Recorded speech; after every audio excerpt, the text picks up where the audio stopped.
Hi, beautiful soul. Welcome back to the Mind Body Manifest podcast. Today, I'm diving into something that I have poured years of learning, growth, and experience into the Align method for manifestation. This is my signature manifestation method that has not only transformed my life, helping me to manifest things like my purpose, my husband, a pain-free natural birth of my child, our dream home, sold out retreats and programs with dream clients, and so much more. But it's also been the driving force behind the epic transformations I've seen with my clients. The Align method is not only a manifestation tool, but also a way to create a deeply fulfilling life. So today I'm going to talk to you a little bit about what each step is and why it's an important part of the process. And you'll hear some real life examples from my clients and myself on how this works. If you are ready to step out of autopilot mode, to release the limitations that are keeping you stuck, and to embody the highest version of yourself, this episode is for you. So let's break it down. Align, ALIGN, stands for awareness, letting go, identity, growth, and non-attachment.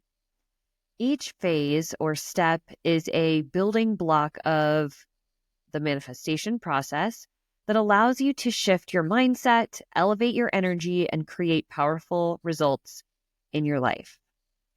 So the first phase is awareness. And this is really the foundation of it all. Without building a strong foundation of self-awareness, you get stuck in autopilot, feeling like life is happening to you rather than for you. But when you wake up to your power, you realize you are at cause for your life, which is a good thing because it means that you can actually create your reality. I'm going to give you an example of how this has shown up in my life and being aware of patterns and things that haven't served me. So I used to fall into a defensive pattern in my relationship whenever my partner would make a comment about something simple like cleaning up. And at first I couldn't see it. I just reacted. But as I did the inner work, I became aware that I wasn't reacting to him. I was reacting to a story from childhood where I didn't feel enough. The awareness was a breakthrough. It gave me the power to change the fear and the limiting belief and the part of me that wasn't feeling seen, heard, or loved. But without having a strong foundation of awareness, we stay in these reactive loops and growth becomes nearly impossible. When you're living at cause for your reality, you're taking full responsibility for your energy, your choices, and your reactions or your responses. You're in the driver's seat, deciding how to respond to life's circumstances rather than letting them control you. And this is where real empowerment happens. On the other hand, when you're living in affect, it can feel like life is just happening to you. You're reacting to situations, blaming other people or external factors, which ultimately gives your power away. Living at pause for your reality means saying, I create my own reality, while living in affect is like saying my life depends on everything else outside of me. Whether I'm going to be happy depends on what's going on around me. So, do you see the difference? I want you to take a moment to really think about this. Where in your life do you feel like you're living on autopilot, maybe giving your power away to external circumstances or people or situations? And what would shift if you chose to live at cause for your reality? Without building a foundation of awareness, you can't recognize when you're being triggered, when you're self-sabotaging or playing small, or when you're operating from fear and limiting beliefs that are no longer serving you. Trying to transform or change something in your life without a strong foundation of awareness is like building a house on quicksand. You have to have a strong foundation to build upon, and that's really what this step is all about. So how do we do that? Creating more awareness in your life comes from being more present, living fully in the present moment. How often are you multitasking and not really giving anything your full attention? You're cooking dinner, listening to music, and responding to your kids every 5 seconds. Or you're on a walk, listening to a podcast and writing emails. Or you're scrolling Instagram and watching a TV show at night. Whatever it is, we as a society have become addicted to our phones and to multitasking, thinking that we're actually being more productive when really it lessens our attention span and takes us out of the present moment. And when we aren't fully present, we're on autopilot, operating from our subconscious programming rather than recognizing when it isn't serving us. You become like a slave to it. And this is why practices like meditation and vinyasa yoga are so powerful for bringing you into the present moment. Vinyasa yoga is all about connecting breath with movement. Inhale, lift your leg up high. Exhale, step it through to low lunge. Inhale to rise. With each movement, you take one breath. This forces your brain to be present to follow along. And there's lots of different types of meditations out there that are good for different things. But generally, a guided visualization meditation will do the same thing as Vinyasa yoga. You're tasking your brain with something to focus on and to follow, leaving it no room to think about anything else. And that brings you into the present moment. Another example of this would be a meditation where you are simply focusing on your breath. And every time your mind wanders, because it's going to wander, you come back to focusing on your breath. So when you have a thought and you recognize, oh, wait a minute, I'm supposed to be meditating and focusing on my breath. I'm thinking about what I'm going to cook for dinner tonight.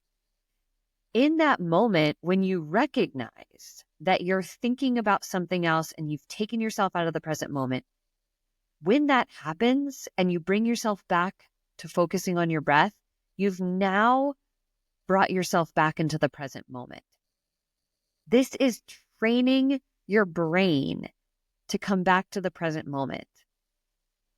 So if you've ever felt like I can't meditate, I have way too many thoughts in my head, I can't clear my head, that type of meditation is going to be really helpful for you because you're not trying to sit there without thoughts. You're just training your brain to become more present and to recognize every time your brain wants to take you out of the present moment. And if this has become a habit, it's harder to break. So it's going to take some effort to do, but the more you do it, the better you get at it. The more you practice, the better you get at it. It's like strengthening a muscle. You have to train your brain like an athlete does. So I want you to ask yourself, how can I be more present today? How can I bring all of my senses into what I'm doing right now? What habits could I implement to become more present and aware?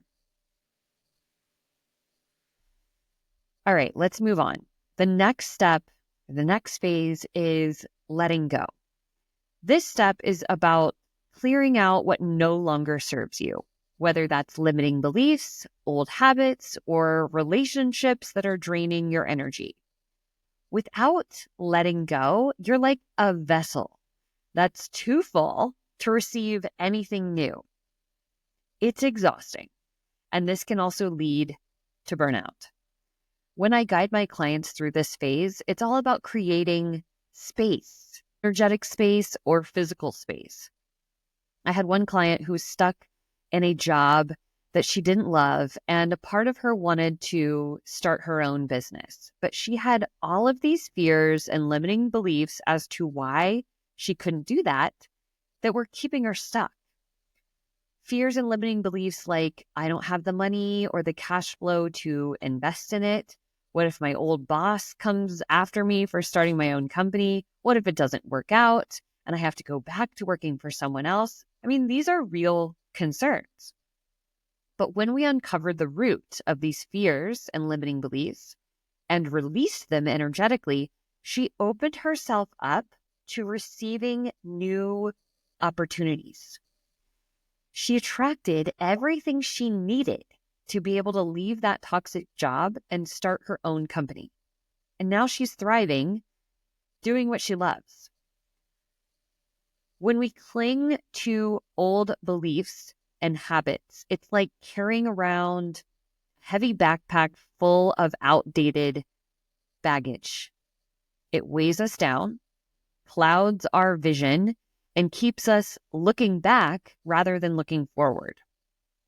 This resistance to let go can make it nearly impossible to notice new opportunities, no matter how close they are. The universe could be sending you tons of options and opportunities and things that would really serve you, but you aren't aware of them because you have no space to see them or receive them. Your subconscious mind will always resort to what's familiar, even if it doesn't get you to where you want to be. So you have to let go of old, outdated programming that isn't serving you. When we hold tight to what no longer serves us, we unconsciously block the path for fresh energy and aligned experiences to enter our lives. So take a moment. Think about it. Where might you be holding on to fears and limiting beliefs? What energy leaks can you plug in your life? What self-sabotaging habits or relationships could you release to make space for something better to come in? Decide to let it go, and new opportunities will come in. But without the first step of building awareness, the letting go part becomes even harder. Okay, let's move on to the next step, which is identity. Identity is where the true transformation happens.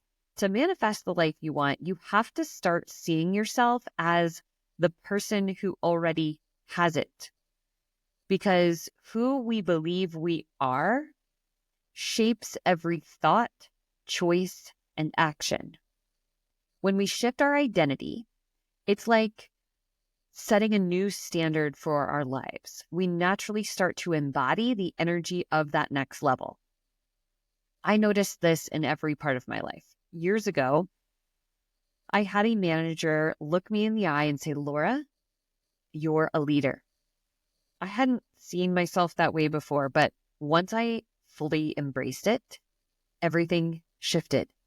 I found myself setting stronger boundaries, speaking with more clarity, and letting go of the need for external validation. I started showing up more confidently, organizing better systems, and taking bigger risks. And that was the year that I hit my first 6 figures. And as I got more confident with being a leader and following the things that lit me up, I took on the identity of being an entrepreneur. While I was still working at my corporate job, I started showing up as if I was already a successful entrepreneur. I was sharing value daily on Instagram, meditating consistently, and practicing what I was teaching and offering. Embodying the identity of a successful entrepreneur, even before I had the successful business, helped me to attract the dream clients that were aligned with my vision and my values. It really made me more magnetic. People buy from people they know, like, and trust. And if your energy is whack, there's no way they're going to buy from you, right? You can feel when someone's energy is off or they're just trying to get something from you versus when they're genuine. It's their energy. And at the core of your energy is your identity and what you believe about yourself and the world around you.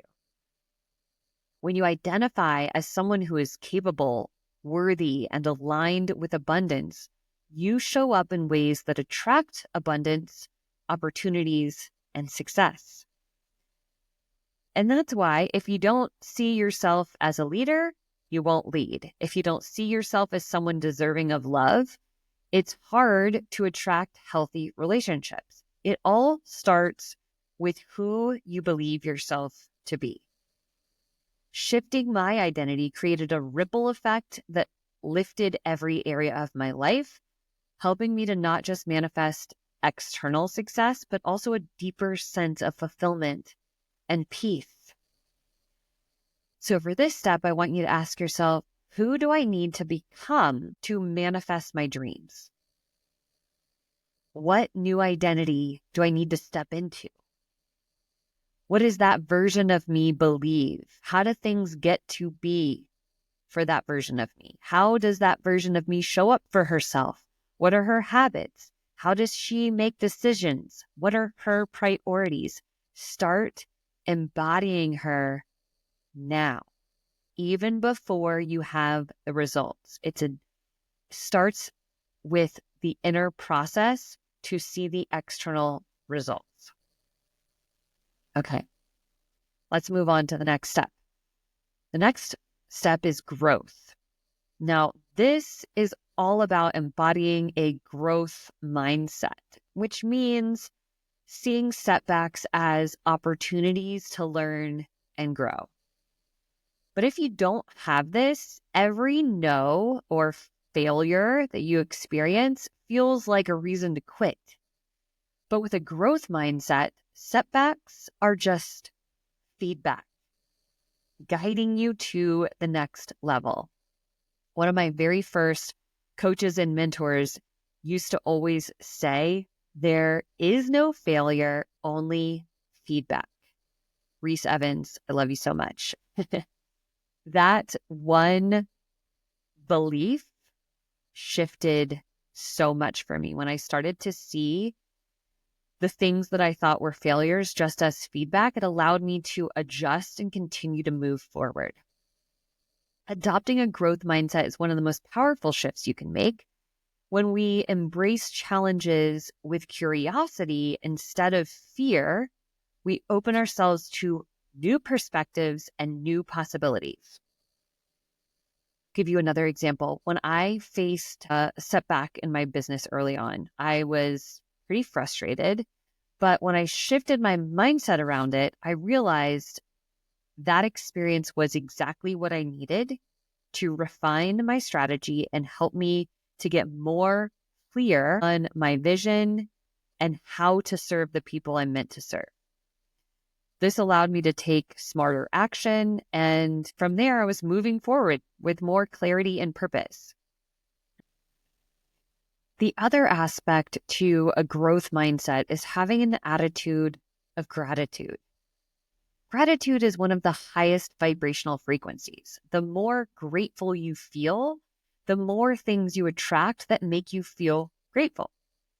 It really is the most simple, profound shifts you can make in your perspective. Gratitude raises your vibration and it makes you a magnet for more abundance. When my clients approach life with gratitude and appreciation, they move from feeling lack to feeling full. That's huge.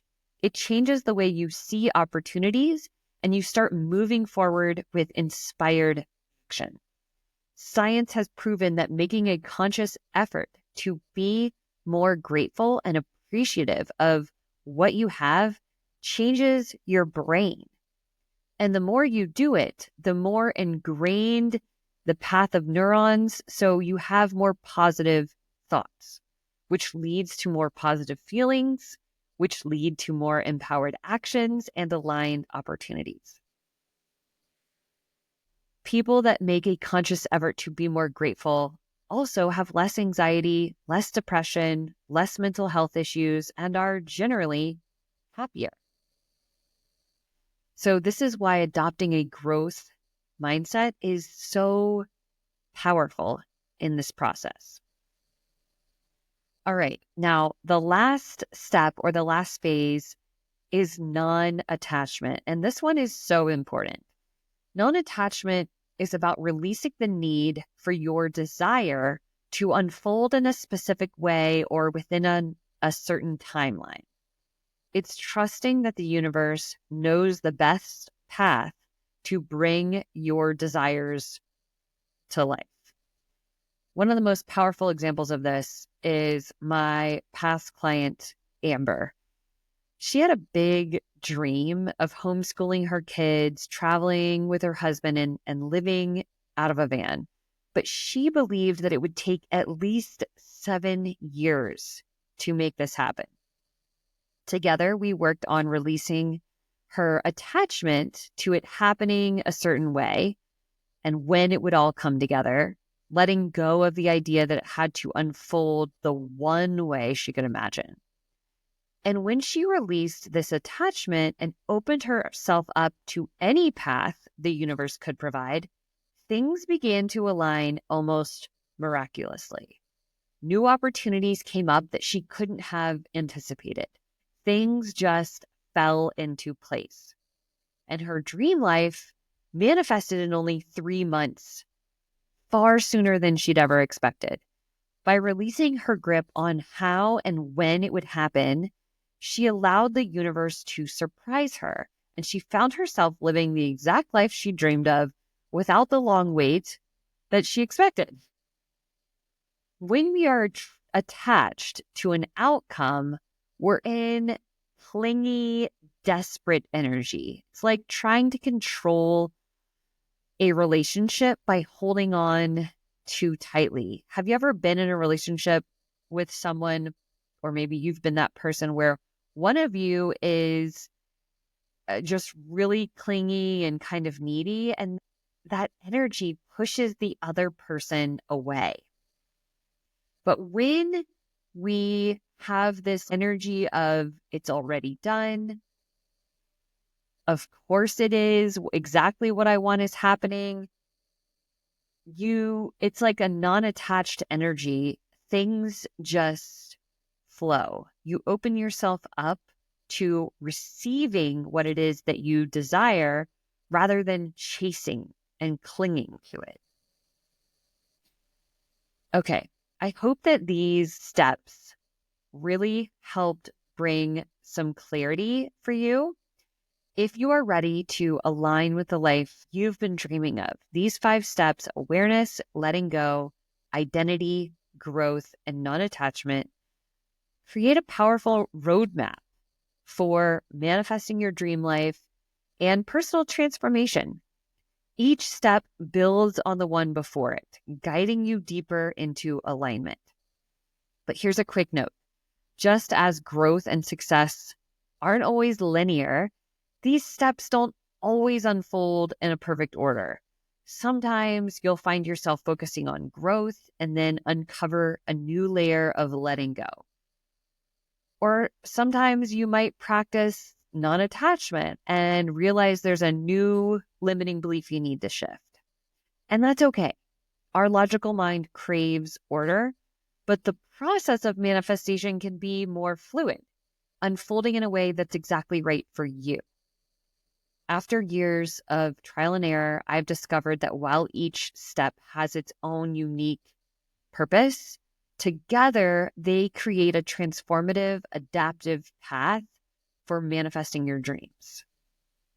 Now, the Align method is part of my one-on-one coaching and my Quantum Up Level program. I've seen my clients manifest some pretty incredible things, from dream careers and financial freedom to healed relationships and personal inner peace, and so much more. If you're ready to start, I've put a link at the bottom of the show notes. Book a call with me or get on the wait list for next year's round of Quantum Up Level. It's getting total upgrade, and I can't wait to share it with you. Let's make 2025 your best year yet. Thank you for joining me today. I love you so much, and I'll see you in the next episode.